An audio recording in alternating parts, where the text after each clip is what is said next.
That pull was so strong down here. I was only like a year and a half into our sobriety, into our healing journey. And one day I said, I'm tired of living in fear. I set out the next day, I'm gonna come down here and walk and take my power back. You guys want a lunch? Would you like a lunch? All right, be safe. Would you like a lunch? Every step you take, you're passing by somebody who was slowly killing himself. If that hit they just took didn't do it, then the next one might. And I actually got quite emotional as I go back. I was in these alleys behind here and up and down the streets. I should have died 6 times over. You get so entrenched into your addiction and nothing else matters. And these dealers, they're relentless and they don't care what life they take. It's hell. So no way to put it, it's hell.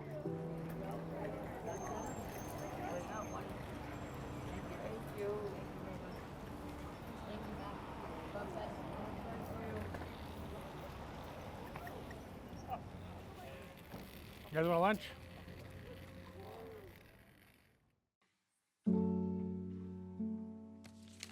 For us Indigenous, we have a greater chance, higher percentage of addiction because of what happened to our parents and what happened to our grandparents.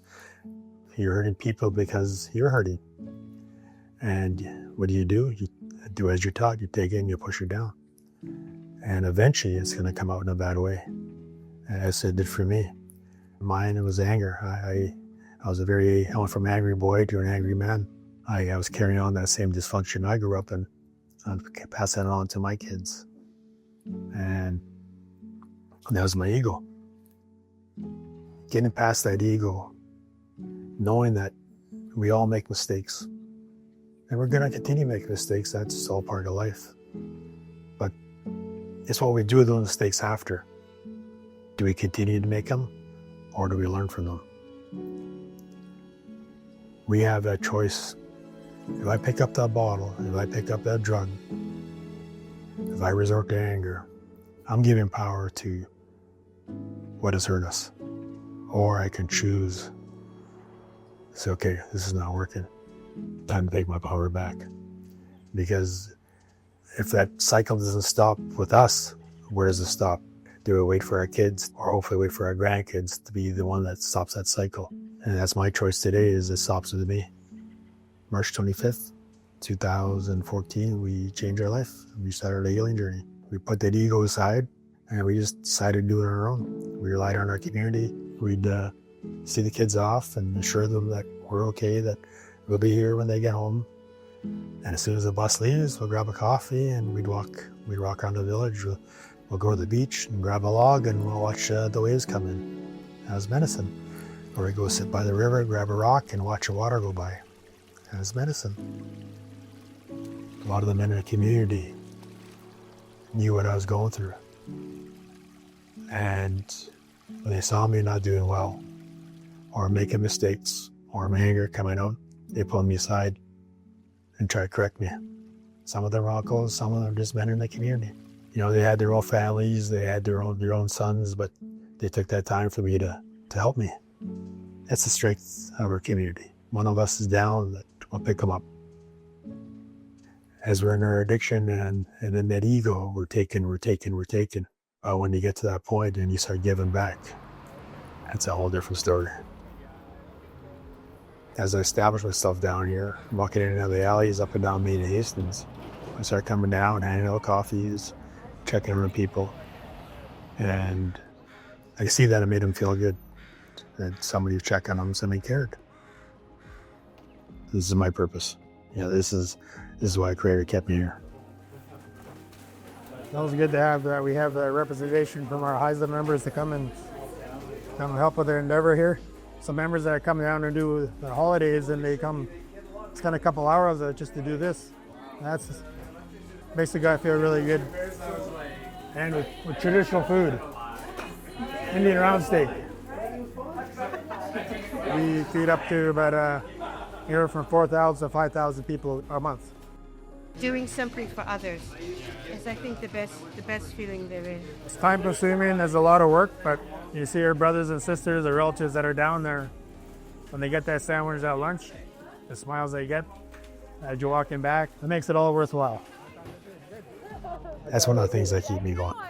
That myself and my team, to give that little bit of a smile, to let them know that, hey, somebody cares about me.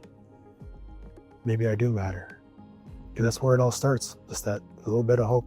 That's all you need. Thanks for coming out, everybody. We'll see you again next week. Thank you, James. Thanks, everybody. All right, good job, everybody.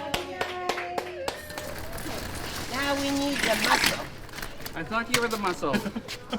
I show my muscle, that's all. I'm just a show. Use in order to be able to show. Mary, put the guns away.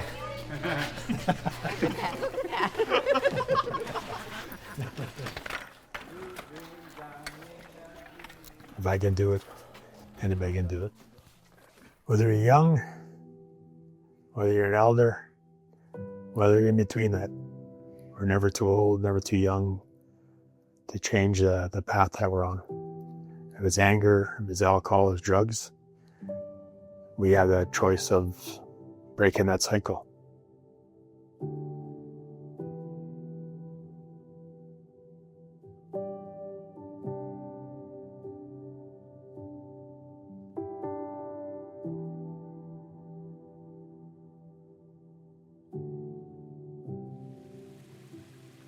A lot of my work I go out the office. Why I do this is because I'm a recovering addict as well.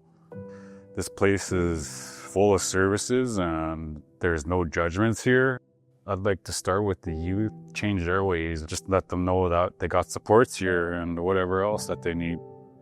Helping my people get to the place that they need to get to without the fear of judgment or shame. And this is a place of non-judgment and this is a good place to come to.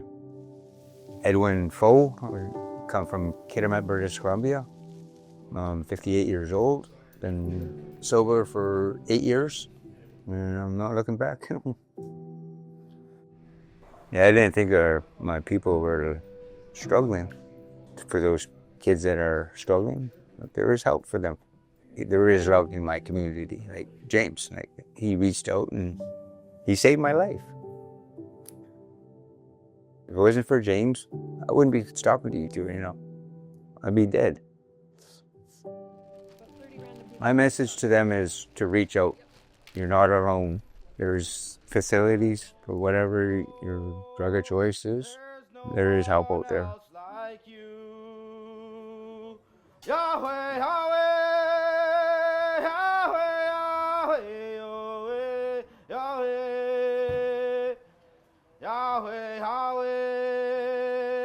Yahweh,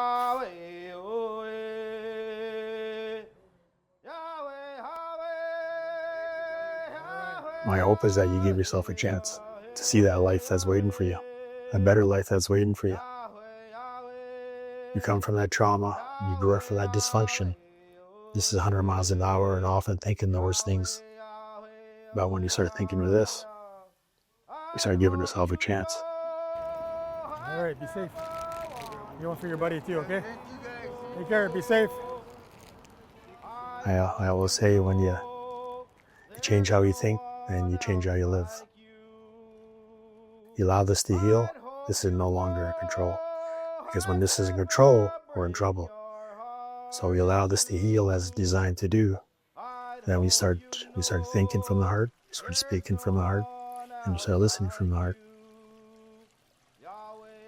You're the one that our ancestors have been waiting to break the cycle so we can give our future kids and grandkids a fighting chance.